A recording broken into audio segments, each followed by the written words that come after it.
Deep in the heart of a dense and dangerous forest, a millionaire businessman takes his 5-year-old daughter on what he calls a special adventure in nature. The girl trusts her father completely, unaware that he knows all too well the dangers lurking in the area, especially the presence of a hungry black panther that terrorizes the region. When a distant roar frightens the girl and makes her cry, the man seizes the moment to pretend he trips and violently pushes her to the forest floor. Without looking back, he runs off, abandoning his terrified daughter.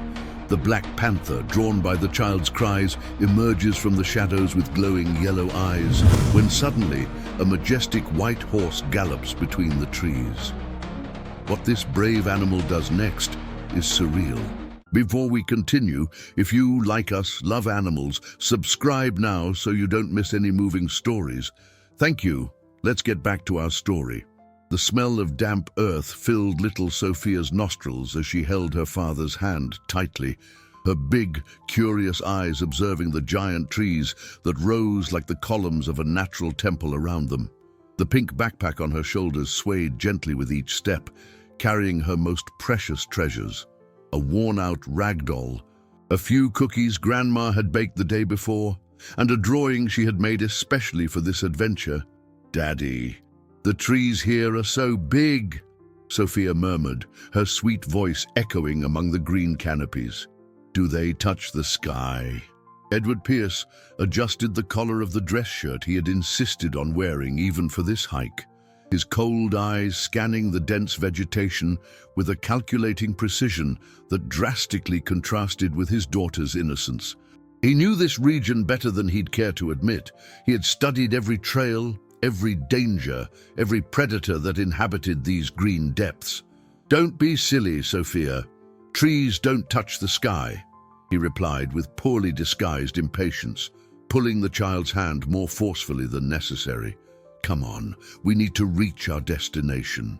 The girl stumbled slightly, but didn't complain.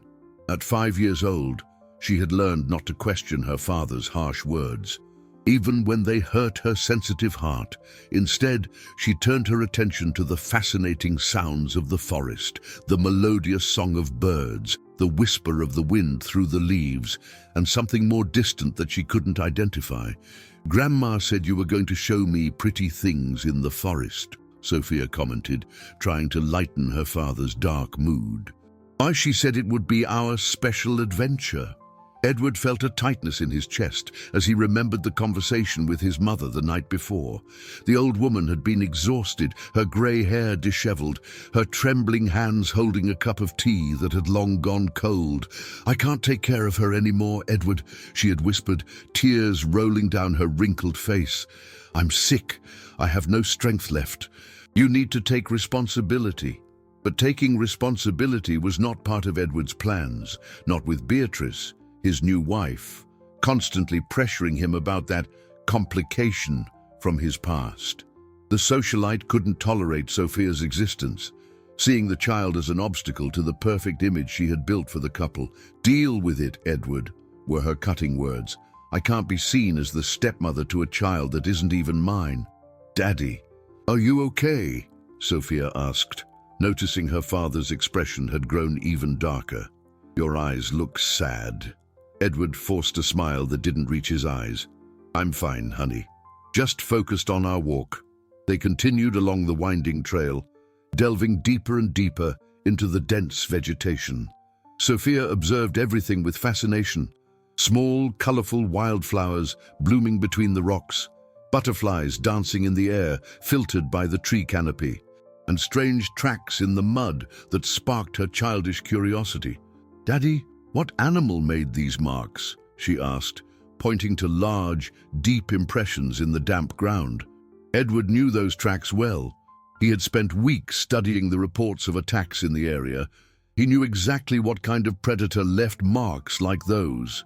The black panther that had been terrorizing the area for months. A hungry and territorial feline that wouldn't hesitate to attack any intruder who invaded its domain. "Just some animal," he lied, pulling Sophia away from the tracks. "Don't worry about it." But Sophia couldn't stop looking back. a strange unease growing in her chest. There was something about the tracks that sent a shiver down her spine, as if some invisible danger was watching their every move. The wind shifted, carrying a wild, musky scent that put her childish instincts on high alert. Suddenly, a deep, guttural sound echoed through the trees, making Sophia instinctively cling to her father's leg. The distant roar was laden with hunger and territoriality, a clear warning that something powerful inhabited these depths.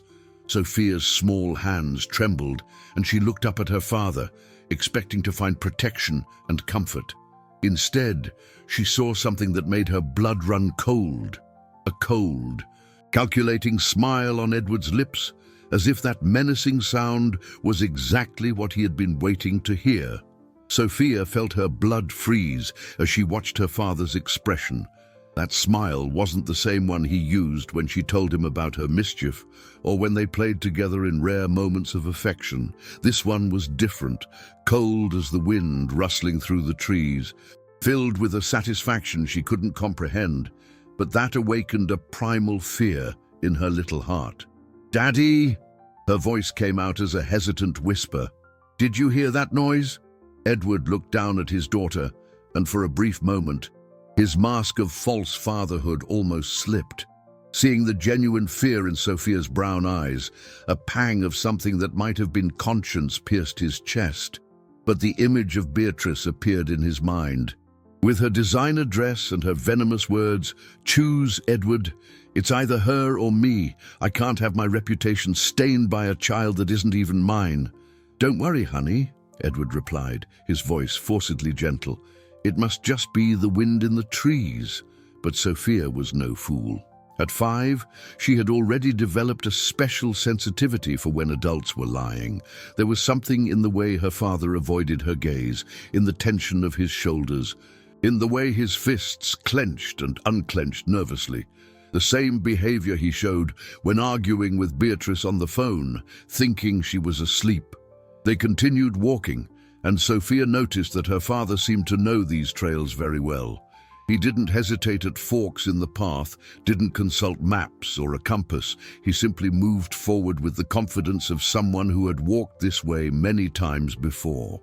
A strange sense of déjà vu washed over the girl, as if this forest wasn't completely unknown to her. "Daddy, have you been here before?" she asked, running to keep up with his long strides. Edward stopped abruptly, turning to her with an expression that mixed irritation with something darker. "Why do you ask? You seem to know where we're going," Sophia observed with the brutal honesty of a child. "And when I asked about our adventure, you got all weird." His daughter's sharp perception bothered Edward more than he wanted to admit. He had underestimated the girl's intelligence, assuming a 5-year-old would be easily deceived. But Sophia had always been different, observant, able to pick up on nuances that other adults missed. "You ask too many questions, Sophia," he said, his voice taking on a harsher tone. "Obedient children don't question their parents." The comment hurt Sophia deeply. She had grown up hearing variations of that phrase whenever her natural curiosity bothered the adults around her.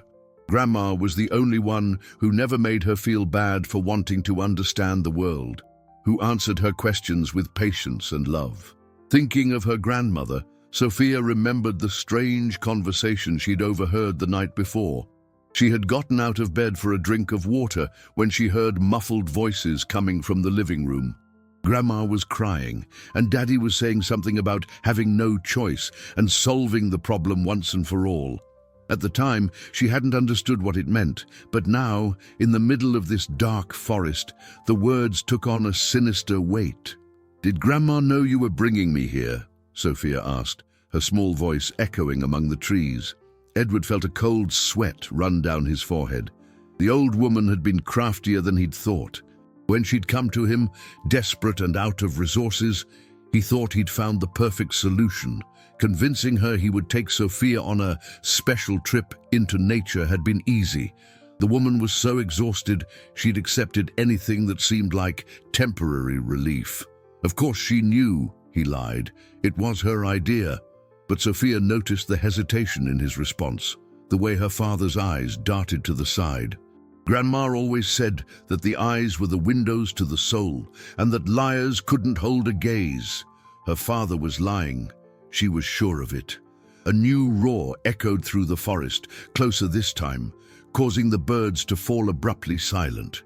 Sophia instinctively shrank back, seeking protection in her father's arms, but Edward didn't comfort her, didn't pick her up, didn't even place a hand on her shoulder.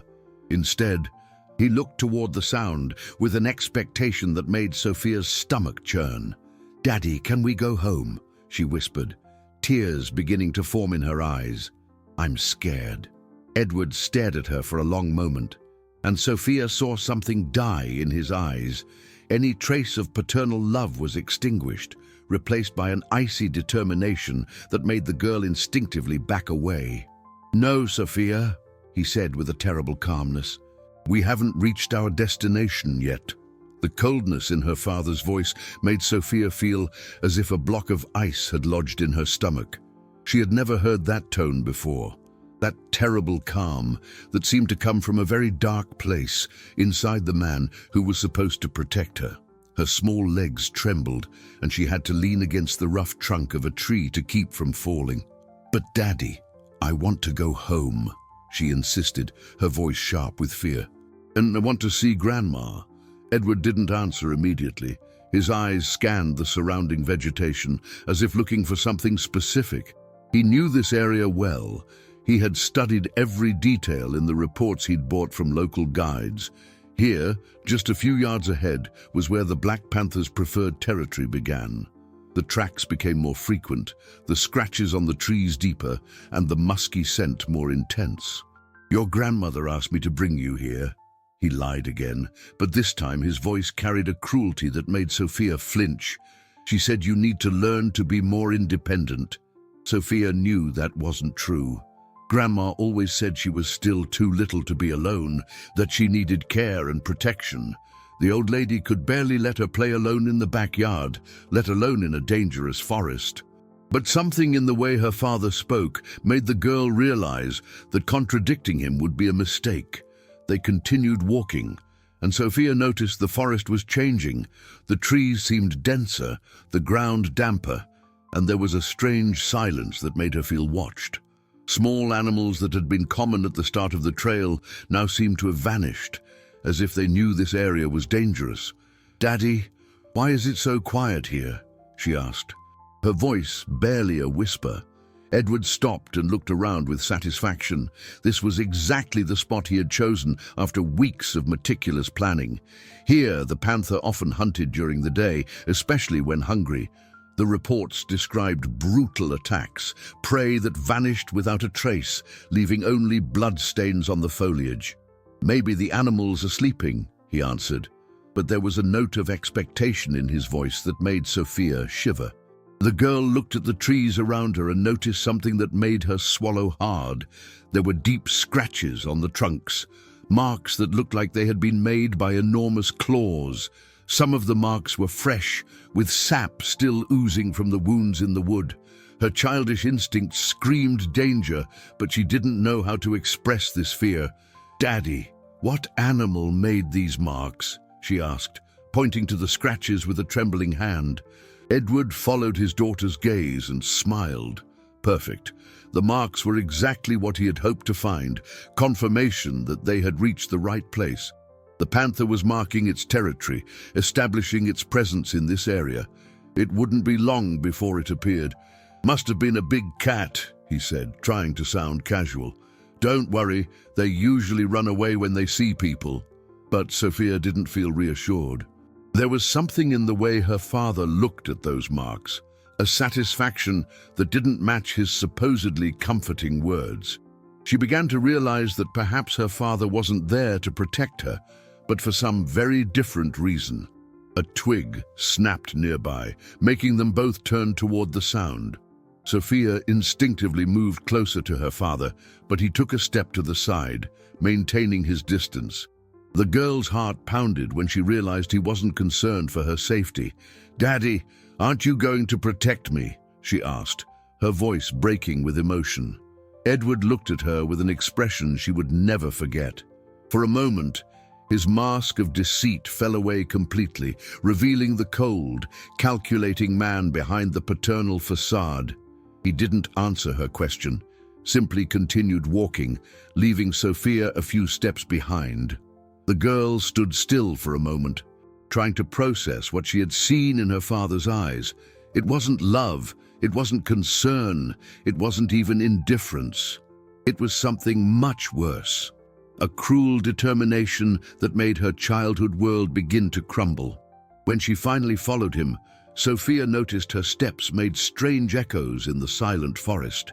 The sound seemed to attract something, as she could swear she heard stealthy movements among the trees, breaking branches, rustling leaves, and a low, guttural sound that made the hairs on her arms stand on end. Edward stopped suddenly in a small clearing, looking around with approval.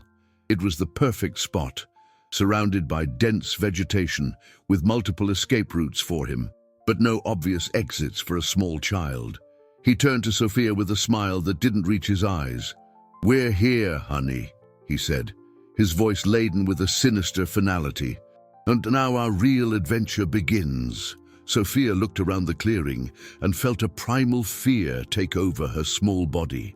There was something terribly wrong here, something that made every instinct scream for her to run. And for the first time in her life, she realized that the greatest danger didn't come from the dark forest, but from the very man who was supposed to love and protect her.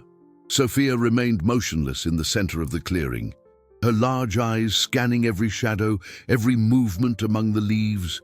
The silence was oppressive, broken only by the sound of her rapid breathing and the frantic beating of her heart. She could feel something watching, lurking at the edges of her vision, waiting for the right moment to reveal itself. "Daddy, I don't like this place," she whispered, her words trembling in the humid air. "Can we please go?" Edward took off his expensive watch and put it in his pocket, a gesture that seemed heavy with symbolism. It was as if he were shedding the last vestiges of civility before committing the unthinkable. His eyes scanned the clearing one last time, making sure everything was according to his plan. "You know, Sophia," he began, his voice taking on an almost philosophical tone, "sometimes in life we have to make difficult choices. Some people are obstacles to our happiness."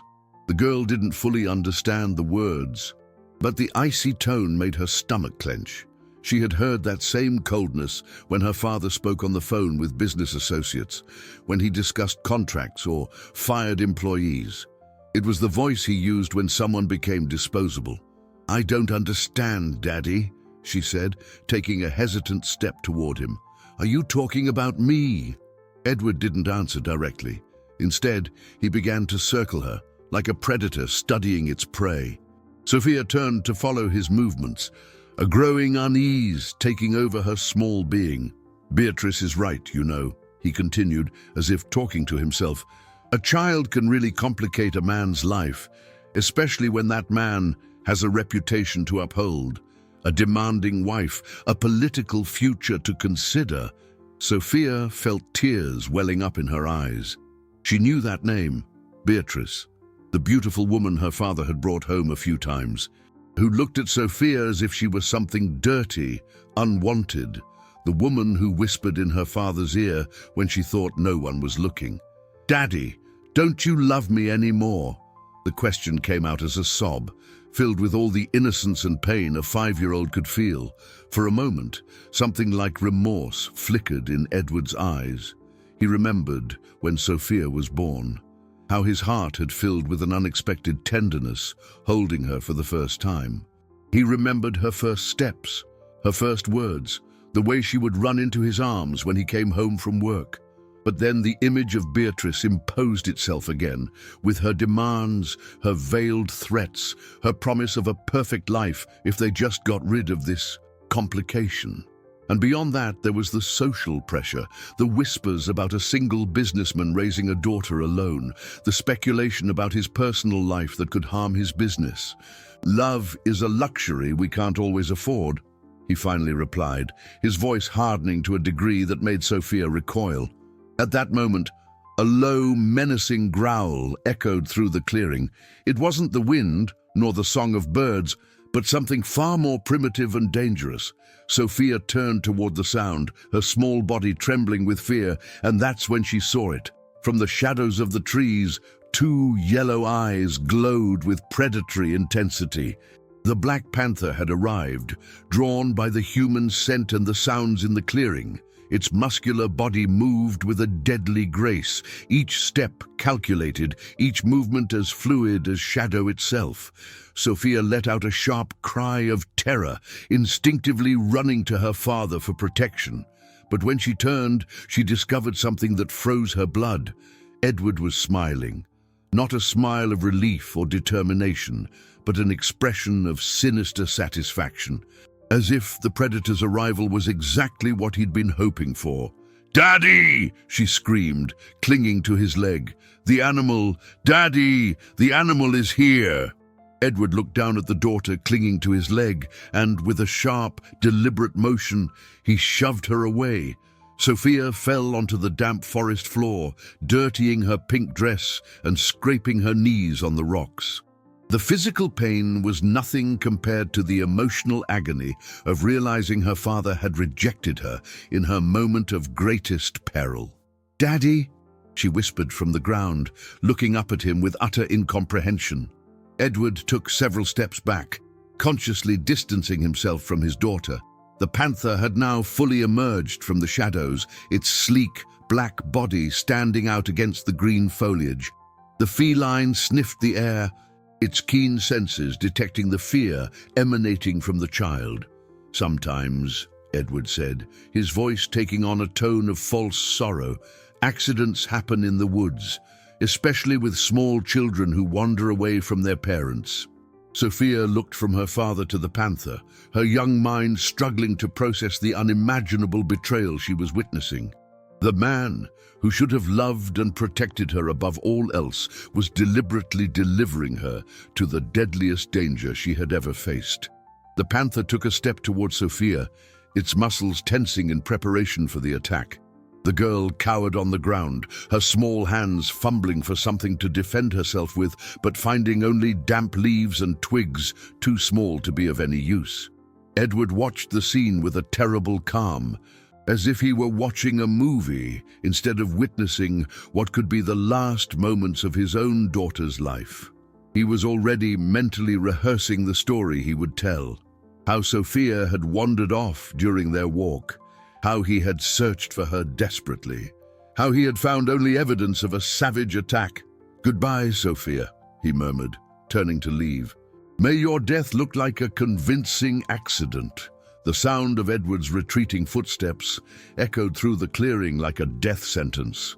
Sophia remained huddled on the damp ground, her tears mixing with the dirt beneath her face, as she watched her father's silhouette disappear among the trees without so much as a backward glance. The reality of her abandonment hit her young mind like a physical blow, leaving her momentarily paralyzed by incomprehension. The panther watched the scene with its glowing yellow eyes, its tail swishing slowly in a hypnotic rhythm that betrayed its growing excitement. The feline could smell the fear emanating from the child like a sweet, tempting perfume, awakening all its predatory instincts. She was small, vulnerable, alone, a perfect prey. "Daddy, come back!" Sophia screamed with all the force of her small lungs, her voice echoing desperately through the forest. "Daddy, please, don't leave me here." But Edward was already too far away to hear, or perhaps he simply chose not to. Every step took him further from his daughter and closer to the freedom Beatrice had promised. In his mind, he was already rehearsing the fake tears, the performance of a devastated father he would give to the authorities when he reported the tragic disappearance. Sophia tried to get up, but her legs were shaking so much that she fell again. The panther interpreted the movement as an attempt to flee and took 2 decisive steps toward the girl, its claws extending instinctively, ready for the attack. "No, please," Sophia whispered, more to herself than to the animal. "I just want to go home. I just want my grandma." The thought of her grandmother brought a new wave of tears. Grandma always said that when she was scared, she should close her eyes and imagine a safe place. But there was no safe place now. No loving arms to run to, no sweet voice to console her. There was only the hostile forest, the hungry panther, and the echo of her father's footsteps fading away forever. The panther crouched slightly, its body coiling for the fatal pounce. Sophia could see every detail of the predator now. The sharp, white fangs, the powerful muscles contracting beneath the black fur, the eyes that showed no mercy or hesitation. It was death in feline form, and she was utterly alone to face it. Suddenly, a desperate survival instinct took hold of Sophia. She remembered the stories Grandma used to tell about brave people facing terrible dangers, about how strength sometimes comes from the most unexpected places when we need it most. With a quick, instinctive movement, she rolled to the side and managed to scramble to her feet. The panther, surprised by the sudden motion, hesitated for a fraction of a second. It was all the time Sophia needed. She ran toward the nearest tree, an old oak with low-hanging branches that seemed to have been placed there just for her. Her small hands found purchase on the rough bark, and she began to climb with an agility born of desperation. The panther roared in frustration as its prey escaped, leaping at the tree with a force that made the trunk shudder. Its claws raked the bark just inches from Sophia's feet as she continued to scramble upward, finally reaching a thick branch about 10 feet off the ground. From her precarious perch, Sophia could see the extent of the clearing and part of the trail where Edward had vanished. There was no sign of him anywhere. The understanding that she was truly alone hit her with renewed force, and she hugged the tree trunk as if it were her only anchor in the world. The panther began to circle the base of the tree, occasionally rearing up on its hind legs to swipe at Sophia with its claws. The feline was patient. It knew the prey couldn't stay up there forever. Hunger and thirst would eventually force her down, and then she would be his. "Grandma," Sophia whispered into the empty forest. "Help me. I don't know what to do." The wind rustled the leaves around her, bringing new scents and sounds. There was something different in the air now, something that made the panther stop its circling and lift its head, sniffing intently. Sophia felt the change too, an almost imperceptible vibration that seemed to come from far away. It was the sound of hooves striking the damp earth, approaching the clearing rapidly. Someone or something was coming, galloping through the forest with an urgency that made Sophia's heart pound with a mix of hope and fear. Was it Edward coming back to save her? Or was it just another danger approaching? The panther turned toward the sound, its muscles tensing into a defensive stance. It could sense another predator approaching its territory, and it was not willing to share its prize. A low, menacing growl rumbled from its throat, echoing through the clearing as a warning. Sophia clung tighter to the branch, her small body trembling with exhaustion and fear. The sound of hooves was getting closer, now accompanied by what sounded like a human voice. A deep, steady voice calling out something in a language she didn't recognize. Suddenly, bursting through the dense undergrowth, came the most beautiful sight Sophia had ever witnessed. A horse as white as snow, with a flowing mane and intelligent eyes, carrying a man with sun-darkened skin and long, dark hair. The animal galloped with a determination that seemed almost supernatural. As if it could sense the danger the girl was in, the panther roared again, this time with anger and territoriality. It was not about to give up its prey without a fight, even if it meant facing both the man and the horse. Its muscles coiled like compressed springs, preparing for the confrontation that would decide Sophia's fate. The white horse burst into the clearing like a force of nature, its mane flying in the wind and its hooves pounding the damp soil with a determination that made the very ground tremble. Atop its back, the Native American warrior remained in perfect balance, his dark eyes quickly taking in the scene, the terrified child in the tree, the panther in an attack stance, and the air thick with mortal danger. Tyan had lived in the forest long enough to recognize the signs of an impending tragedy. The distant cry of a child had reached his ears like a cry for help, echoing through the trees, mingling with the territorial roar of the panther that had been terrorizing the region for months. His protective instinct, honed by decades of serving his tribe as a guardian, had responded immediately. "Unole!" he shouted to his horse, a word in his ancestral tongue that meant wind.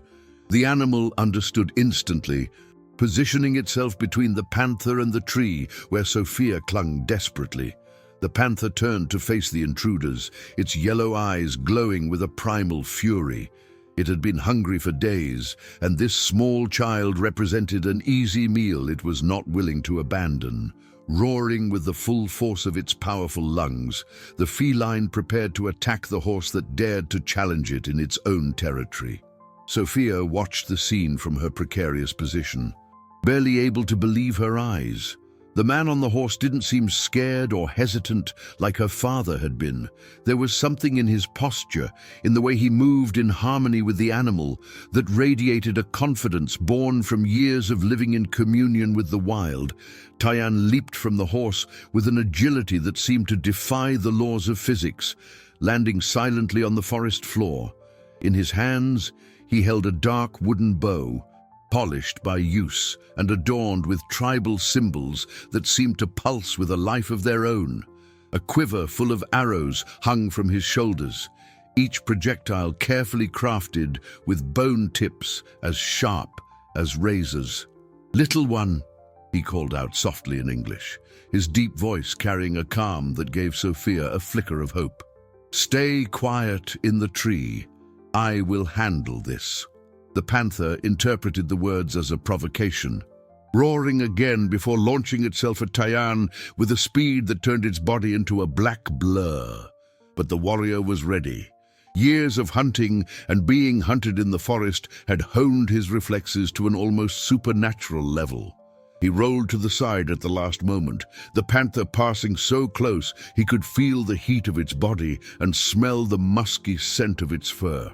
As the feline landed and prepared for another attack, Tyan was already on his feet, his bow drawn with an arrow that glinted in the sunlight filtering through the canopy. The horse, demonstrating an intelligence that surprised even Sophia in her desperate situation, strategically positioned itself to cut off the panther's potential escape routes.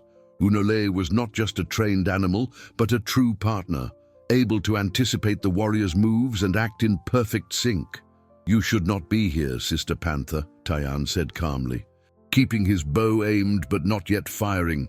"This child is under my protection now." The panther hesitated for a moment, as if it could understand the words. There was something in the warrior's presence that commanded a primal respect, a sense that it was facing not just another man, but someone who deeply understood the rules of the forest. Sophia watched, fascinated, as Tyan moved, each gesture fluid and purposeful.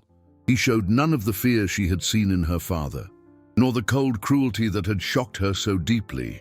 There was a serene strength in his movements, a confidence that came from decades of living in harmony with the wild. The panther attacked again, this time more cautiously, testing the warrior's defenses. Tyan sidestepped gracefully, allowing it to pass before taking a firm step toward it.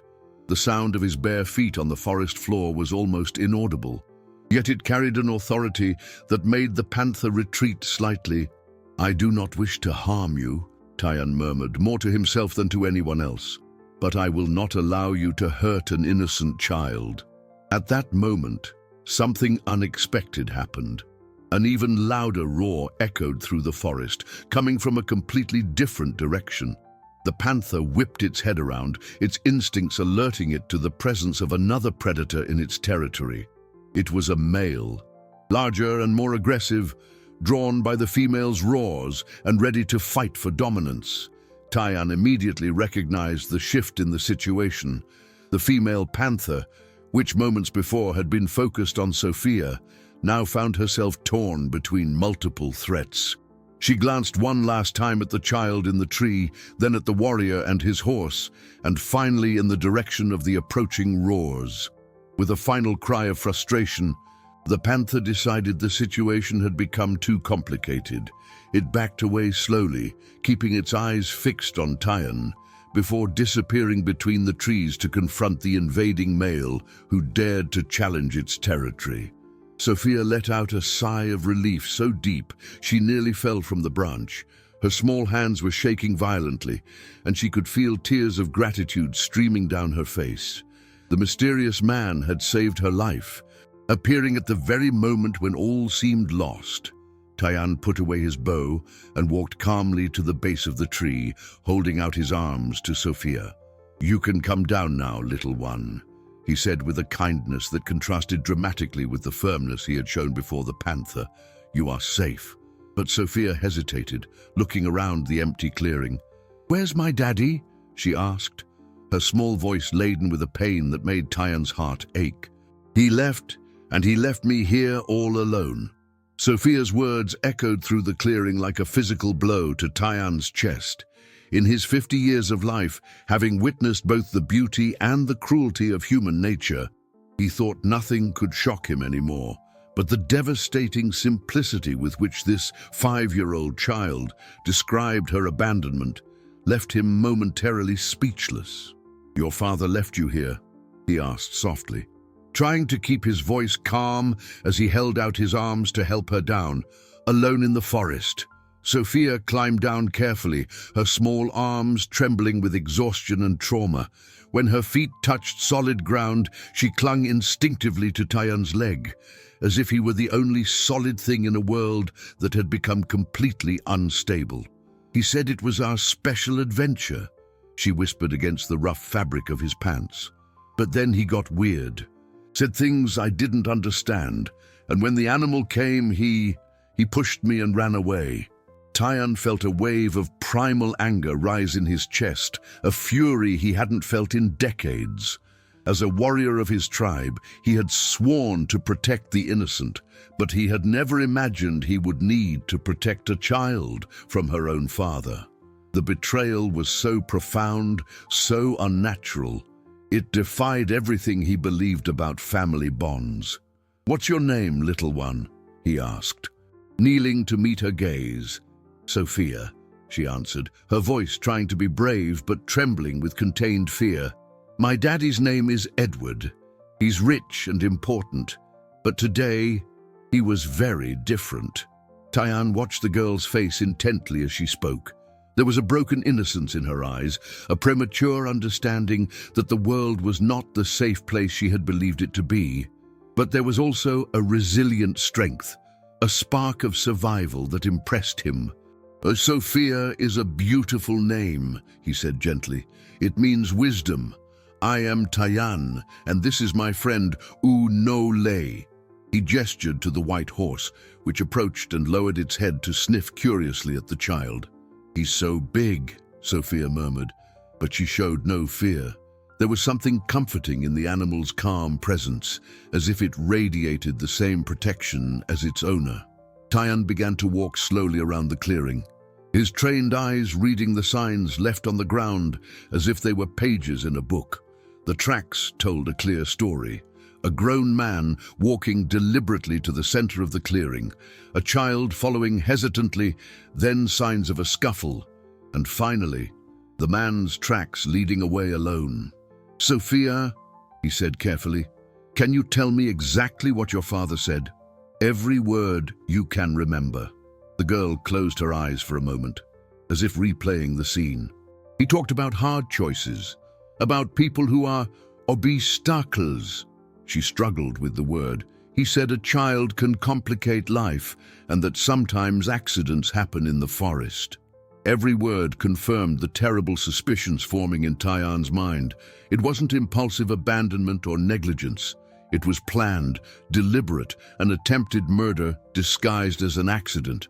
The coldness required for such an act made him clench his fists involuntarily. "Was anyone else involved?" he asked, keeping his voice calm despite the storm raging inside him. "Beatrice," Sophia said immediately. Daddy always talks about her. She doesn't like me. She always makes mean faces when she sees me.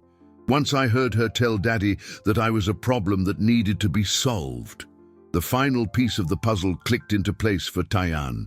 It wasn't just the cruelty of a heartless father, but a cold, calculated conspiracy to eliminate an innocent child. The woman had pressured, the man had caved, and Sophia had nearly paid with her life for being considered an inconvenience. Unole nickered softly, as if sensing his companion's anguish. The horse moved closer to Sophia and gently nuzzled her head, a gesture that made the girl smile for the first time since she had arrived in the forest. "He likes you," Tyann observed, forcing a smile to reassure the child. "Ugunoli has a good sense about people. If he approves of you, it means you have a pure heart." Sophia shyly stroked the horse's soft muzzle. "Grandma always said that animals can feel if a person is good or bad. She said I had a special gift with animals." "Your grandmother sounds like a wise woman," Tyann said. "Where is she now?" "At home, but she's sick and tired," Sophia explained, her voice filling with longing. "That's why Daddy said he had to take me away. But I don't believe Grandma knew what he was going to do to me." Tyann realized there were even more layers to this tragedy. An elderly, sick grandmother, manipulated or deceived into handing her granddaughter over to a terrible fate. A child who had trusted her father completely, only to discover that love was one-sided, a web of lies and cruelty that had nearly resulted in death. "Sophia," he said, his voice carrying a solemn promise. "And Benny, I want you to know something. No matter what happens, you will never be alone again. I will protect you, and we will find a way to make sure you are safe." The girl looked up at him with large, hopeful eyes. "Do you promise? You won't leave me like Daddy did?" "I promise," Tyann said, and in making that vow, he felt something rekindle in his heart. He had retreated to the forest to escape the responsibilities and pains of the civilized world, but now the world had come to him in the form of a child who desperately needed protection. "What if Daddy comes back?" Sophia asked, a new worry creeping into her voice. Tyann stood up and looked in the direction Edward had disappeared. His eyes narrowed, and for a moment the gentle face of the caregiver transformed into the determined mask of the warrior he had once been. "If he comes back," he said with a stillness that was more menacing than any shout, "he will find that some children have protectors who are not as easily intimidated as hungry panthers." The wind shifted, bringing the distant sound of voices and movement in the forest. Someone was approaching, and Tyann knew instinctively that his fight to protect Sophia was just beginning. The sound of approaching voices made Tyann move with the quiet efficiency of a seasoned predator. He carefully lifted Sophia into his arms, feeling how the girl's small body still trembled from the recent trauma. His trained ears distinguished at least 3 different voices, one belonging to a man who spoke with authority and impatience. "We need to get out of here now," he whispered to Sophia, his voice calm but urgent. "Your father might have come back with other people." Sophia clung to Tyann's neck, her small fingers finding security in the warrior's quiet strength. "Is he going to take me away?" she asked, renewed terror coloring her voice. "Not if I can help it," Tyann answered with iron determination. He gave a low whistle to Unole, a sound the horse recognized immediately as a signal of danger. The animal drew near, allowing Tyann to place Sophia on its back before mounting behind her. The voices were closer now, and Tyann could make out fragments of conversation that confirmed his worst suspicions. "Has to be around here somewhere. If she survived, this will ruin everything. We need to handle this quickly." One of the voices was unmistakably Edward's, but there was a note of panic that hadn't been there when he'd abandoned Sophia. Clearly, something had gone wrong with his perfect plan, and now he was being forced to return to see if his daughter was truly dead. Tyann guided Unole along a nearly invisible trail that wound between dense trees and moss-covered rocks. It was a path he had used for years to move through the forest undetected, known only to him and the animals that called this region home. "Where are we going?" Sophia asked, her voice muffled against Tyan's chest. "To my home," he replied. "A place where you'll be safe while we decide what to do." Tyan's cabin was hidden in a natural depression in the land, surrounded by vegetation so thick it was practically invisible until one was just feet away. He had built the shelter with his own hands, using ancestral techniques his grandfather had taught him decades ago. The structure blended so perfectly with the landscape that it seemed to have grown naturally from the forest itself. "This is where you live?" Sophia asked with genuine awe as she slid off the horse. The cabin was small but welcoming, with carved wooden walls and a roof covered in leaves and moss that protected it from both the elements and prying eyes. "For 15 years, Tyan confirmed, helping her down. "After I retired from serving my tribe, I decided I wanted to live in peace with nature." The interior of the cabin was simple but functional. There was a stone fireplace where embers still glowed faintly, a bed made of solid wood covered with soft animal pelts, shelves carved into the wall itself where Tyan kept his few belongings, and a corner dedicated to carefully maintained tools and weapons. Sophia looked around with curiosity, noticing details that spoke of her savior's life. There were musical instruments made of wood and bone, small carvings of forest animals, and medicinal plants hanging to dry. Everything breathed a harmony between man and nature that she had never experienced before. "Are you hungry?" Tyan asked, noticing how Sophia's eyes fixed on some dried fruits in a wooden bowl. Sophia nodded shyly. In all the trauma of the morning, she had completely forgotten that she hadn't eaten since the breakfast Grandma had prepared in what felt like a lifetime ago. Tyan prepared a simple but nourishing meal, fresh fruits he had gathered the day before, pure water from a nearby spring, and a type of bread made from wild grains he grew himself in a small, hidden clearing. As Sophia ate, he watched her face, looking for signs of deeper trauma. "My grandma makes bread too," Sophia commented, trying to find familiar points in this strange new world. "She always says food made with love feeds you more than store-bought food." "Your grandmother is very wise," Tyan smiled. "What else did she teach you?"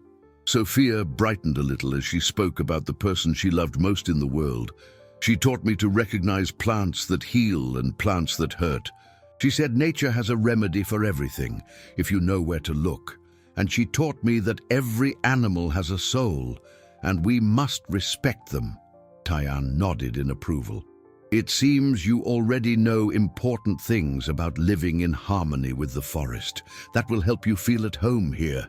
"Am I going to stay here?" Sophia asked, a mix of hope and uncertainty in her voice. "But what about Grandma? She'll be worried about me." This was the question Tyan had been avoiding. The situation was more complicated than just protecting a lost child. There was a man out there who had tried to murder his own daughter, and he had likely concocted an elaborate story about her disappearance. Taking Sophia back immediately could put her in even greater danger. "We will find a way to contact your grandmother," he promised. "But first, we need to make sure you are safe." Just then, Unoli whinnied softly outside, a sound Tyan recognized as a warning. Someone was approaching the cabin, moving carefully through the dense vegetation. The warrior rose silently and motioned for Sophia to stay quiet. He picked up his bow and positioned himself near the window, peering through a crack between the planks. Through the foliage, he could see figures moving, dressed in clothes that didn't belong in the forest. One of them was carrying something that glinted in the sun, likely a gun. Edward had returned, and he wasn't alone. Worse, he seemed to have brought armed men, turning a search into something that looked more like a military operation. Tyan realized the situation had become far more dangerous than he had initially imagined. "Sophia," he whispered, turning to the girl, "I need you to be very brave now. We're going to play a game of hide and seek, and you're going to hide in a special place I'll show you." Sophia looked at him with wide eyes, sensing from the tension in his voice that something was wrong. "Is Daddy back?" "Maybe," Tyann admitted.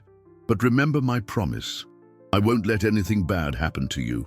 He led her to a corner of the cabin where a disguised entrance led to a small root cellar he had dug to store supplies during the harshest winters. It was tight, but dry and secure, and completely hidden from anyone who didn't know of its existence. "Stay here until I come back," he instructed, handing her a small lamp. "No matter what you hear up there, don't come out until I call your name." As Sophia disappeared into the secret hiding place, Tyann could hear voices drawing ever closer to his cabin. It was time to find out exactly what he was dealing with. Tyann positioned himself strategically behind the cabin door, his bow ready but not aimed. His heightened senses picking up every sound and movement outside. Through the cracks between the wooden planks, he could see 3 men approaching. Edward, visibly nervous and sweating despite the cool forest air. A tall man in expensive clothes carrying what was definitely a gun, and a third who looked like he knew the area well. "Are you sure this is it?" Edward whispered urgently, his eyes darting nervously around the vegetation. "I don't see any tracks of a child." The local guide, a middle-aged man in worn but practical clothes, pointed to nearly imperceptible marks on the ground. "Horse tracks came through here recently, and look there, signs that someone was carrying something heavy." Tyann silently admired the guide's expertise. The man truly knew the forest, which made the situation more dangerous. It wouldn't be easy to fool him or throw the group off their trail as it would be with inexperienced city dwellers. "That proves nothing," the man in the expensive clothes grumbled, checking the weapon in his hands. "Could be any local. This region is full of primitive people." The contempt in his voice made Tyann's fists clench. Clearly, Edward had hired not just a guide, but also some kind of private security, someone accustomed to solving problems with violence. The situation was escalating rapidly. "Mr. Pierce," the guide continued, lowering his voice, "are you sure your daughter just got lost? Because the signs I'm seeing suggest someone deliberately took her."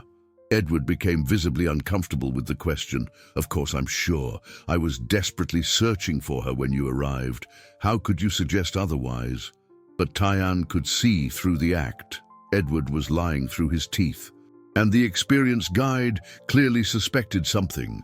The tension among the 3 men was palpable, each one holding their own secrets and motives. "Let's check this structure," the armed man declared, pointing directly at Tyann's cabin. "If someone lives here, they might have seen something." Tyann took a deep breath, centering himself in the calm he had cultivated through decades of meditation and spiritual training. He had faced far greater dangers in his youth as a warrior, but never with an innocent child's life depending on his protection. Every decision he made now could determine Sophia's fate. Footsteps approached the door, and Tyann could hear Edward whispering nervously, "Maybe we should head back. If she's dead, we'll eventually find evidence." "No," the armed man answered firmly. "You paid me to solve this problem completely. If the kid is alive and being protected by someone, we need to know." The coldness with which they spoke of Sophia's life sent a wave of indignation through Tyann that he had to fight to control. These men didn't see the girl as a person, but as a problem to be eliminated. The dehumanization was complete. A loud knock echoed through the cabin as the armed man's fist struck the wooden door. "Open up! We know someone's in there." Tyann waited a few seconds before answering, using the time to mentally review all his options. He could hear Sophia shifting nervously in the root cellar, and he sent a silent prayer that she would remain quiet. "One moment," he called out in English, allowing a quiet, deliberate cadence to color his words. He wanted them to think they were dealing with a simple local, not an experienced warrior. He opened the door slowly, maintaining a neutral expression as he observed the 3 men. Edward instinctively recoiled upon seeing Tyann, something primal in his subconscious, recognizing the danger the warrior represented, even disguised as a peaceful hermit. "Can I help you?" Tyan asked politely, keeping his hands visible but ready to move quickly if necessary. The armed man stepped forward, clearly trying to intimidate. "We're looking for a lost child. A 5-year-old girl who went missing in the forest this morning." "A child?" Tyan feigned surprise and concern. "That's terrible. I haven't seen any children around here, but I can help you look." Edward studied Tyan's face intently, as if trying to determine if the man was lying. "Do you live here alone?" he asked, his voice laced with suspicion. "Yes, for many years," Tyan answered honestly. "I chose the simple life, away from the complications of the modern world." The local guide took a few steps around the cabin, examining the ground with experienced eyes. "There are fresh tracks here, a child's." Tyan's heart quickened, but he kept his expression calm. "Sometimes children from the nearest reservation come here to play. Perhaps those are the tracks you're seeing." "Mind if I take a look inside?" the armed man asked, but he was already moving toward the door without waiting for a reply. Tyan subtly positioned himself in the path, not blocking directly, but creating a psychological obstacle. "Of course, but there's not much to see. I live very simply." As the armed man entered the cabin, Tyan remained at the door, watching Edward and the guide. He could see that Edward was extremely nervous, his hands trembling slightly, and his eyes constantly darting to the forest, as if expecting Sophia to emerge from the trees at any moment. "It must be desperate," Tyan commented casually to Edward, "to lose a daughter in the forest like this." "It is," Edward replied quickly, but something in his voice sounded false, even to his own ears. "I'm devastated." The guide watched the interaction with growing interest, clearly noticing the inconsistencies in Edward's behavior. His years of experience in the forest had taught him to read people as well as he read tracks, and there was something definitely wrong with this situation. Inside the cabin, the armed man was rummaging through everything, clearly looking for signs of a child. Tyan could hear him opening chests and moving furniture, and he sent another silent prayer for Sophia to remain absolutely still in her hiding place. "There's nothing here," the man finally shouted from inside the cabin. "If a kid was here, she's long gone." But when he came out, his eyes were more suspicious than before. "Are you sure you didn't see anything unusual today? Any strange movements in the forest?" Tyan shook his head slowly. "The forest has been very quiet today. Even the animals seem to be hiding from something." The words carried a double meaning that was not lost on the guide, who looked directly at Edward with a thoughtful expression. The tension in the air was becoming almost tangible, and Tyan knew the situation was reaching a critical point. The local guide took a few more steps around the cabin, his experienced eyes catching details the others had missed. Tyan watched him carefully, recognizing in his movements the competence of someone who had spent his entire life reading the signs of the forest. He was a dangerous man because of his expertise, but Tyan was beginning to suspect he might be an unexpected ally. "Mr. Pierce," the guide said slowly, stopping directly in front of Edward, "can I ask you a few questions about when exactly your daughter disappeared?" Edward became visibly uncomfortable, his eyes shifting away from the guide's penetrating gaze. "I've already explained all that. She wandered off during our walk, and by the time I realized it, it was too late." "Yes, but I'd like some specific details," the guide insisted, taking a small notebook from his pocket. "Which direction were you hiking? What time was it? How long passed before you noticed she was gone?" Tyan watched the exchange with growing interest. The guide was conducting a disguised interrogation, and Edward was clearly unprepared for it. Each question revealed more inconsistencies in the carefully constructed story. I don't remember the exact details," Edward stammered. "I was in a panic, you understand. When you lose a child—" "Of course," the guide nodded sympathetically, but his eyes remained skeptical. "It's just that As a father of three myself, I could never forget the exact details of the moment I realized one of them was missing. Those moments get burned into your memory. The armed man was getting impatient with the interrogation. Jed, we're not here to investigate. We're here to find the girl. Jed, the guide, turned to the armed man with an expression that mixed professionalism with defiance. Mr. Miller, with all due respect, finding a lost person in this forest requires understanding exactly what happened. Details matter. Tyann noted the interesting dynamic among the three men. Jed clearly suspected something and was using his expertise to question the official story. Miller, the armed man, wanted to resolve the situation quickly and without questions, and Edward was caught in the middle, trying to maintain a lie that was becoming harder to sustain with each passing moment. Perhaps, Jed continued, we should go back to the spot where the child was last seen. I can read the signs much better there. Edward paled visibly. I don't think that's necessary. We've already checked that area completely. Too quickly, in my opinion, Jed observed. But when a child is lost in the forest, every footprint, every broken twig, every sign of passage counts. Haste can mean the difference between life and death. Tyann realized Jed wasn't just questioning Edward's story. He was genuinely concerned for a lost child. The man had true protective instincts, unlike Miller, who clearly saw the situation as just a job to be completed. Sir, Jed addressed Tyann, do you know this part of the forest well? Very well, Tyann answered honestly. I've lived here for 15 years. Has there been any predator activity recently? Cougars, panthers, a child alone? The black panther that's been terrorizing the area, Tyann said, carefully watching the reactions of the three men. It's attacked twice this month, always in the area near the rocky valley.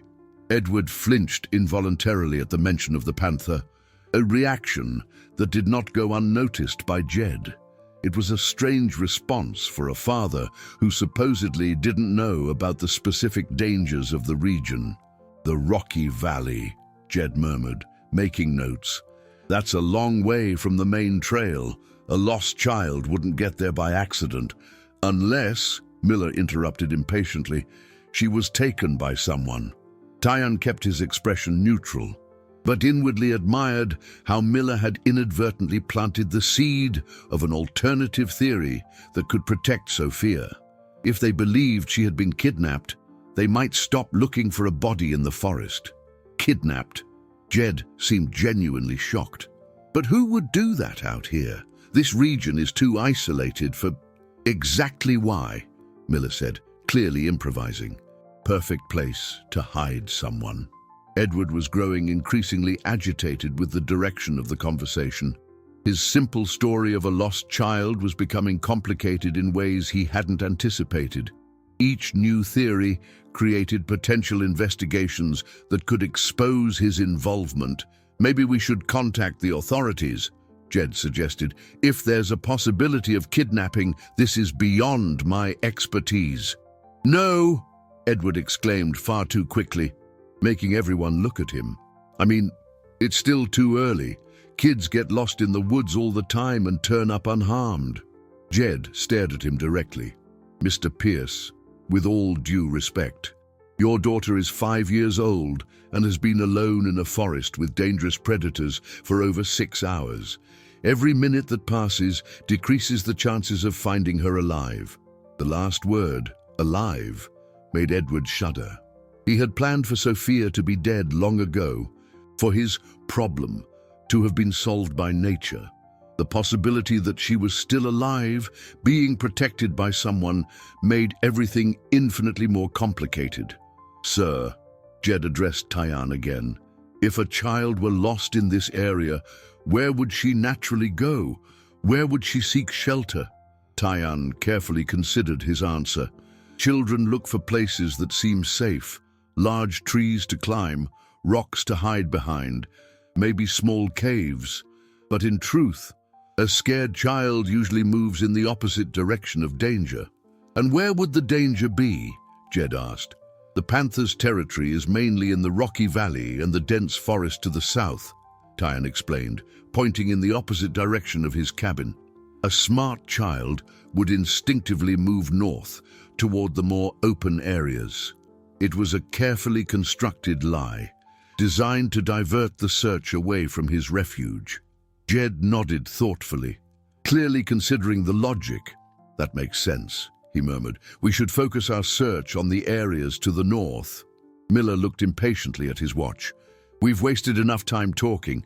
Either we find concrete evidence soon, or we assume—" He didn't finish the sentence, but the implication was clear. Edward felt a momentary relief. Perhaps he could still convince everyone that Sophia was dead, even if her body was never found. But Jed wasn't ready to give up. "I'm going to organize a systematic search. This child didn't just vanish into thin air." As the three men prepared to leave, Tyan could feel that the situation was far from resolved. Jed was too determined, Miller was too dangerous, and Edward was too desperate. The storm that was approaching would be much bigger than any he had faced as a solitary hermit. After they left, Tyan waited for nearly an hour before retrieving Sophia from her hiding place. Making sure no one was watching his cabin from a distance, Sophia emerged from the root cellar with eyes red from unshed tears and a body trembling with accumulated fear. For the entire hour she had spent in the dark space, she had been able to hear muffled voices above, including one she recognized with a terror that made her shrink even further into the far corner of the hideout. "Was that Daddy?" she asked in a tiny voice, instinctively clinging to Tyan's leg as if he were her only anchor in a world that had become incomprehensible. "Yes," Tyan confirmed gently, kneeling to meet her gaze. "But he's gone now, and you're safe." "Was he looking for me?" Sophia asked, a sliver of childish hope coloring her voice. Despite everything that had happened, part of her still hoped her father had realized his mistake and come back to save her. Tyan hesitated, struggling internally with how much of the truth to reveal to such a young child. But Sophia's eyes were too intelligent, and he realized that gentle lies could be more damaging than a carefully edited version of reality. "He was here, but not to take you home," Tyan said softly. "I think he came to make sure that his plan had worked."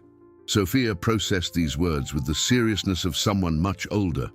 He really wanted me to die."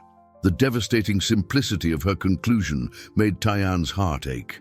At 5 years old, Sophia had been forced to confront a reality that even adults struggled to accept, that her own father had tried to kill her. "Yes," Tyan confirmed, deciding that honesty was more respectful than attempts to soften the horror of the situation. "But that is not your fault, Sophia. Sometimes adults make terrible choices for reasons that have nothing to do with the children they're supposed to protect." Sophia sat on the cabin floor, her small hands nervously fiddling with the hem of her dirty dress.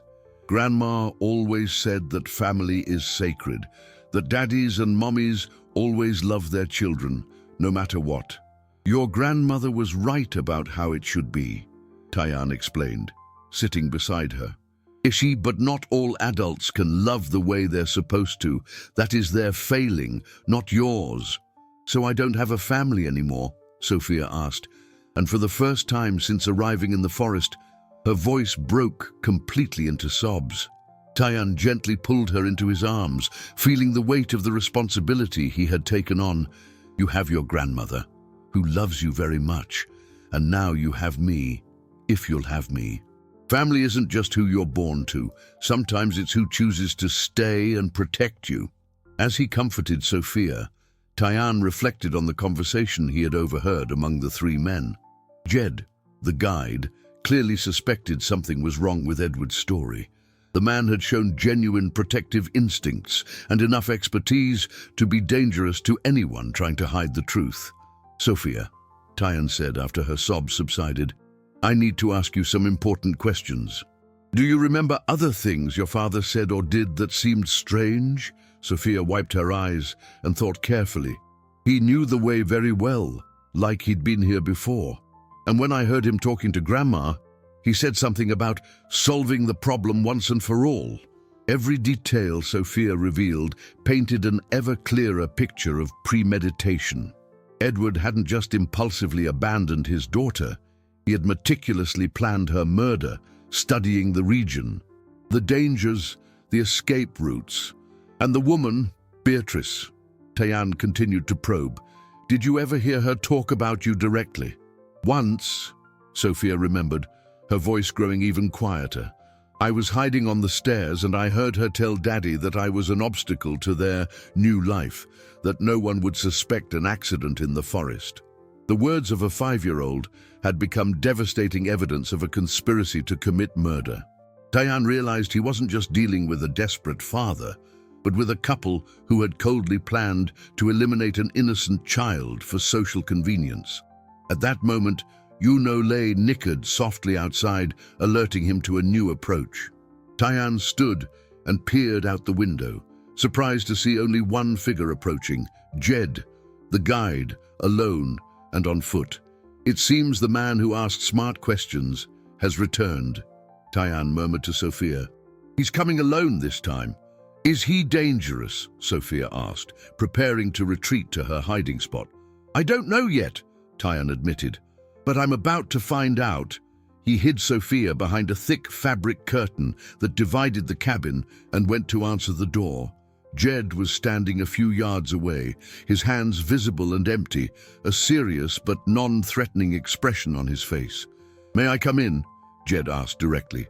I need to talk to you about some things that don't add up. Tayan studied him for a moment, his warrior instincts assessing the man before him. There was sincerity in his posture, an honesty that contrasted dramatically with the deceit that had emanated from Edward and Miller.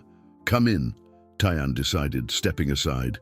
Jed entered and looked around the cabin with eyes that missed no detail. But when he spoke, he got straight to the point. That man, Edward, is lying about everything, and I think you know it. Tayan kept his expression neutral. Why do you think that? 30 years of guiding people through this forest has taught me to read lies as well as I read tracks, Jed explained. Edward knows this area much better than he claims. Miller isn't just private security, he's someone used to doing dirty work, and their story has more holes than a fishing net. The assessment was too accurate to ignore. Tayan realized he was facing a crucial choice. Continue to feign ignorance or trust Jed with the truth. And what do you plan to do with these suspicions? Tayan asked carefully. Depends on what really happened to that child, Jed replied, his eyes meeting Tayan's directly. If she's dead, I want those responsible to pay. If she's alive and being protected, I want to help keep her safe. It was the answer Tayan had hoped for. But he needed more certainty before revealing Sophia. And what if I told you that an innocent child was deliberately abandoned to die by her own father? Jed clenched his fists, his outrage genuine and immediate. I'd say that man needs to be stopped before he can try again, and that the child needs official protection, not just a brave hermit in the woods. Behind the curtain, Sophia heard the conversation and made a decision that surprised both men. She emerged from her hiding place, looking directly at Jed with the desperate courage of someone who had lost everything but still had hope. I'm Sophia, she said in a small but firm voice. And my daddy tried to give me to the Panther. The silence that followed Sophia's words was deafening. Jed stood completely still, his eyes shifting between the small, brave child before him and Tayan, who watched the guide's reaction with intense focus. The weight of Sophia's simple words, my daddy tried to give me to the Panther, reverberated through the cabin like a devastating confession that changed everything. Jesus Christ, Jed whispered, slowly kneeling to meet Sophia's gaze. Kid, are you sure about what you're saying? Sophia nodded with a solemnity that broke both men's hearts. He took me to where the Panther was, he pushed me on the ground, and he ran away. If Mr. Tayan and the horse hadn't come, I would have died. Jed looked at Tayan, his eyes blazing with a mixture of horror and outrage. Why didn't you tell me this immediately? Because I didn't know if I could trust you, Tayan answered honestly. Sophia has already been betrayed by the one who was supposed to protect her. I can't risk handing her over to the wrong people. Jed nodded slowly, understanding the logic. You're right. But now that I know the truth, I have to help. This child needs official protection, and Edward needs to be held accountable. It's not that simple, Tyann explained, his voice heavy with concern. Edward is rich, influential. He has the resources to hire people like Miller. If we report this officially, he could try to silence Sophia permanently before she can testify. So what do you suggest? Jed asked, clearly struggling with the moral dilemma of knowing about an attempted murder and being unable to act immediately. Sophia, who had been listening intently, stepped forward. I want to see my grandma, she said, with a determination that surprised both men. She needs to know I'm alive, and she can protect me better than Daddy. Your grandmother could be in danger too, Tyann observed gently. And if Edward realizes she knows the truth. Grandma is smarter than she looks, Sophia interrupted, a hint of pride in her voice. And she knows people in town. She has friends who don't like Daddy, who always said he was no good. Jed stood up, a thoughtful expression crossing his face. The kid might be right if we can get her to her grandmother safely, and if the woman can protect her legally. It's risky, Tyann murmured, but he could see the logic. Hiding Sophia here indefinitely isn't a solution. Eventually, Edward will find out where she is. At that moment, the sound of vehicles approaching on the main trail made all three of them tense up. Jed rushed to the window and peered through the trees, his face paling at the sight. Edward's back, he whispered urgently. And this time he's brought more people. I count at least 5 men and vehicles with official markings. Tyann felt a wave of apprehension. Official markings. Looks like police, Jed confirmed. Edward must have fabricated a story about a kidnapping to bring in the authorities. Sophia began to tremble, fear returning in full force. Is he going to take me away? Not if I can help it, Tyann said firmly. But his mind was racing, calculating options that were rapidly dwindling. Jed turned suddenly, a new determination shining in his eyes. I have an idea. Edward hired me as a guide, which means I'm officially working for him. I can approach the group and find out exactly what story he's told the authorities. And then? Tyann asked. Depends on what I find out. But if he's invented a story about kidnapping, we can use it against him. Sophia can tell the truth directly to the police with our protection. It's too dangerous, Tyann protested. If Edward suspects you know the truth, then we have to be very careful, Jed agreed. But staying here and waiting won't solve anything. They'll find this cabin eventually. Sophia looked between the two men, realizing her life was literally in their hands for the next few minutes. Gentlemen, she said with a maturity that was stunning for her age, I don't want to be afraid anymore. I want my daddy to stop trying to hurt me. The child's simple words cut to the heart of the matter. It wasn't just about hiding her, it was about ensuring she could live without fear that Edward couldn't try again. All right, Tyann decided, but we do this our way. Jed, you go back and find out what story Edward told. Sophia and I will stay here, but be ready to leave quickly if needed. And if Edward suspects me, Jed asked, then improvise, Tyann replied. You know these woods better than anyone. Use it to your advantage. Jed nodded and headed for the door, but he stopped and turned to Sophia. Kid, you're very brave. Your grandmother must be very proud of you. Thank you for believing me, Sophia replied, her words carrying a gratitude far beyond her years. After Jed left, Tyann knelt in front of Sophia. Now comes the hardest part. You're going to have to be even braver. I can do it, Sophia said, and for the first time since arriving in the forest, her voice carried real conviction. I want people to know my daddy is bad, so he can't hurt other children. Tyann smiled, recognizing in Sophia's spirit something he had seen in young warriors from his tribe. The transformation of fear into determination, of victimhood into strength. Outside, the The sounds of voices and equipment grew closer. The final confrontation was coming, and this time, there would be no avoiding it. Sophia would have to face her father again, but this time, she wouldn't be alone. "Ready?" Tyan asked, offering his hand. "Ready," Sophia replied, taking his hand firmly. Together, they prepared for the moment that would decide not only Sophia's fate, but also whether justice could prevail over power and influence. The little girl who had been abandoned to die was about to become the force that would expose the truth and protect others from a similar fate. The moment of truth had arrived, and Sophia would not run anymore. Jed returned to the cabin after an hour that felt like an eternity. His face, a mask of indignation and resolve that made Tyan brace for complex news. Sophia sat near the window, nervously watching the forest, her small hands clasped in her lap. "Edward has outdone himself this time," Jed began, his voice laced with bitter sarcasm. He told the police that Sophia was kidnapped by savage natives living illegally in the forest. Said he found evidence she was taken for primitive rituals. Tyan felt a surge of rage course through him. He's using old prejudices to deflect from his own crimes. Worse, Jed continued, he's brought a sheriff who already has strong opinions about trouble with the natives in this region. The man is eager to run an operation that shows firmness against what he calls uncivilized elements. Sophia looked between the two men, processing the information with the gravity of someone much older. "So my daddy is saying you stole me?" "Exactly," Jed confirmed. "And he's convinced the authorities that you're in mortal danger at the hands of savages who need to be removed by force." Tyan stood and began to pace the cabin, his mind working rapidly. How many men did Edward bring?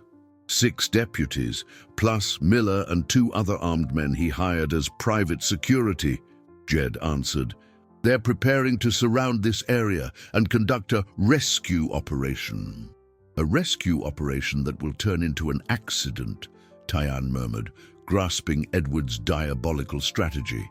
"If Sophia dies during a police raid on dangerous natives, he'll be seen as a tragic victim."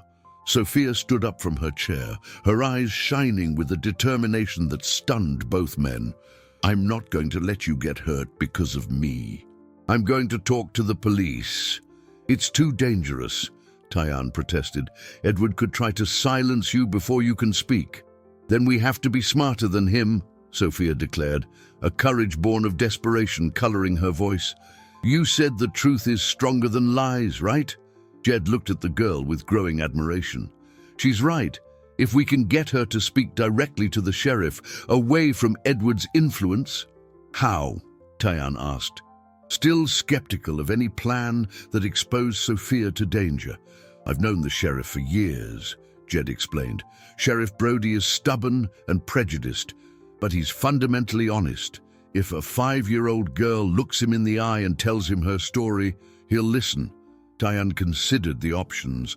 Hiding meant eventually being found and possibly killed in a confrontation. Fleeing meant a life on the run, with Sophia never truly safe. But facing the situation head-on. "But there's a chance," he admitted reluctantly. "But it has to be done right." "I have a plan," Jed said, his eyes glinting with an idea. "Edward is expecting to find Sophia as a prisoner of dangerous natives. What if, instead, she appears voluntarily, clearly well cared for and protected?"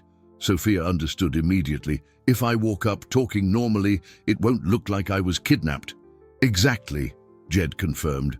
"And if she tells her story in front of everyone, deputies, Edward, witnesses, it will be very difficult for Edward to explain why his daughter is accusing him of attempted murder." Tyan was still hesitant, but he could see the logic. What if Edward tries to attack her physically, in front of 6 deputies? Jed shook his head.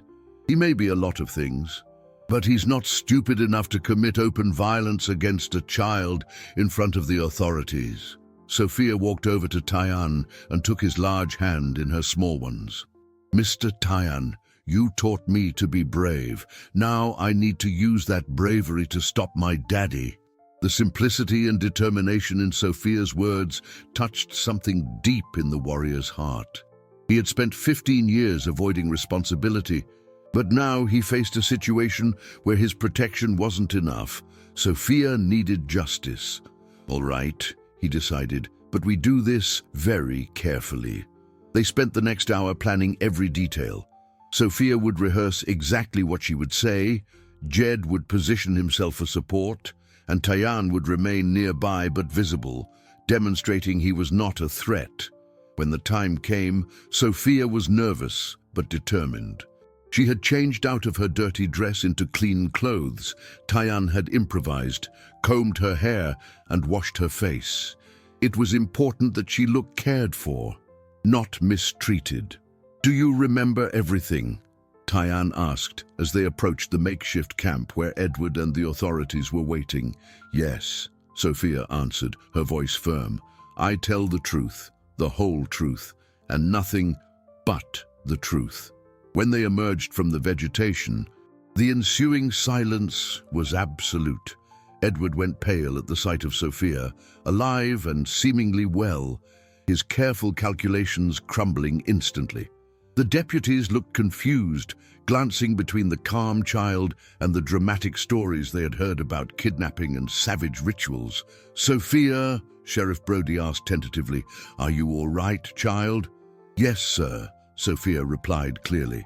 "These men saved me after my daddy left me in the forest for the panther to eat." The silence that followed was deafening. Edward tried to speak, but no sound came from his throat. Miller took a step toward Sophia, but stopped as 6 deputies turned to look at him. "Child," the sheriff said gently, kneeling down, "can you tell us exactly what happened?" And Sophia did.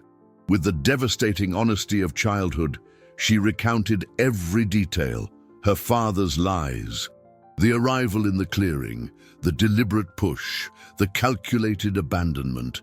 Her voice never wavered, her eyes met the sheriff's directly, and every word carried the undeniable weight of truth.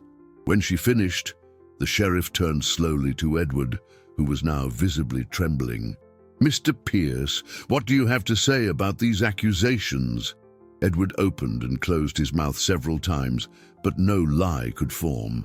In the face of Sophia's simple, direct truth, all his elaborate justifications had turned to dust. "Sheriff," Jed interrupted respectfully, "I think we've found our answer as to who was really in danger in this forest." The sheriff nodded grimly, signaling his men. "Edward Pierce, you're under arrest on suspicion of attempted murder."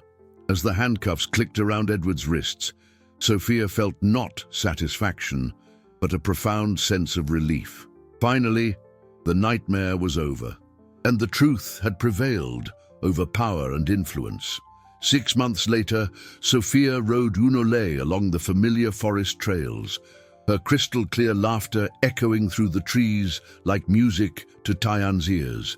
The simple dress she wore, sewn by the women of the nearby tribe, billowed in the wind as the white horse cantered gently down paths that once represented terror but now symbolized absolute freedom. "Papa Tayan, look!" Sophia shouted gleefully, pointing to a cluster of colorful butterflies dancing around a sun-dappled clearing. "They're having a party." Tayan smiled at the title Sophia had chosen for him after the official adoption was finalized. The legal process had been complex, but Sophia's courage in testifying, combined with the support of the native community and Jed's witness testimony, had ensured she found a home where she would be truly loved and protected. Sophia's grandmother, Mary, had made a miraculous recovery from her illness after receiving the news of Edward's arrest and her granddaughter's safety. The old woman visited the cabin in the forest regularly, bringing stories from the city and getting reports on Sophia's progress in her new life. "She's blossoming," Mary had remarked the week before, watching Sophia teach Unole to fetch specific fruits. "Well, I've never seen her so confident and happy." Edward had been sentenced to 15 years in prison for attempted murder. During the trial, further evidence emerged, including documents that proved the crime was premeditated and recordings of conversations with Beatrice about solving the Sophia problem. The socialite, for her part, had fled the country when she realized she would be investigated as an accomplice. Justice was served, Jed had observed after the verdict. But the most important thing is that Sophia now has a chance to grow up in peace. Sophia herself rarely spoke of Edward.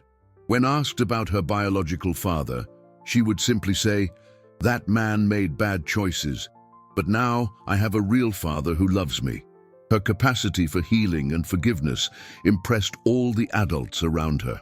In the forest, Sophia had found not just a home, but a calling.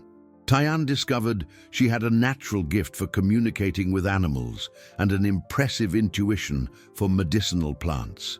Under his patient guidance, she was learning the ancestral traditions of her adopted people. "Papa, the panther is there," Sophia whispered, pointing discreetly toward a shadow among the distant trees. Tyann followed her gaze and saw the female black panther watching them from afar. The animal had become an occasional but respectful presence in the area. As if it understood that Sophia was now under special protection, it never again approached in a threatening manner. "She knows you belong to the forest now," Tyann explained softly. "The animals can sense when someone lives in harmony with nature." Sophia waved at the panther, which inclined its head slightly before disappearing silently among the trees. It was a sign of mutual respect that deeply touched Tyann's heart. That afternoon, as they prepared dinner together in the cabin, Sophia asked a question she had been saving for weeks. "Papa Tyann, do you think other children go through what I went through?" The question revealed the emotional depth and concern for others that had developed in Sophia. Tyann considered his answer carefully. "Unfortunately, yes," he admitted. "But people like you, who have survived and become strong, can help protect other children." "How?" Sophia asked, her eyes shining with genuine interest. "By telling your story, by being an example that it's possible to heal and be happy again, by showing that courage can conquer fear." Sophia nodded thoughtfully. "When I grow up, I want to help children who are scared." Tyann smiled, recognizing in the 6-year-old the spirit of a future protector. "I think you're already helping just by being who you are." That night, as Sophia slept peacefully in her new bed, specially made by artisans from the tribe, Tyann went out for his usual nightly walk. The forest was serene, filled with the soft sounds of nocturnal life he had grown to love over the years.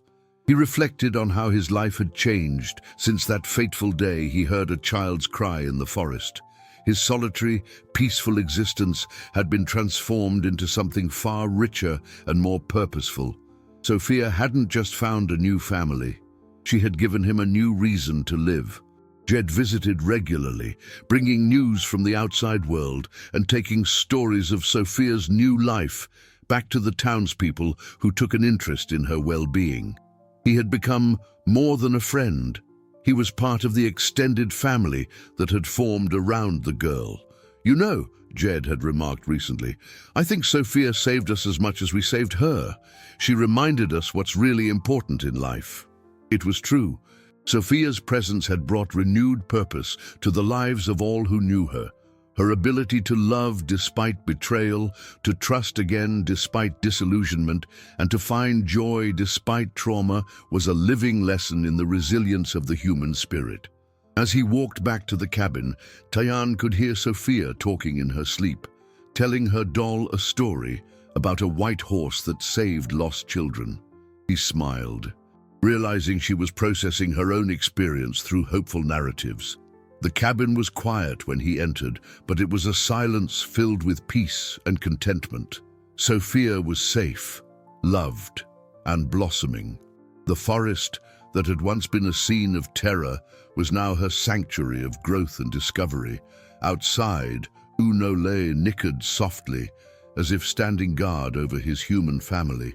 The horse that had been instrumental in Sophia's rescue was now her constant companion, a symbol of the protection and wisdom that had prevailed over cruelty. Tyann lay down on his own bed, listening to the comforting sounds of the night. Tomorrow would be another day of teaching, exploring, and growing. Sophia would continue to learn about medicinal plants, ancestral stories, and the wisdom of the forest. She would grow up strong, wise, and compassionate, carrying within her the living proof that even in the darkest of circumstances, kindness can triumph. The story that had begun with abandonment and betrayal ended with love, protection, and hope. Sophia had found not just safety, but a true family and a purpose that would be with her for the rest of her life. And in the stillness of the night, the forest whispered its approval, knowing that one of its adopted daughters would sleep forever in peace.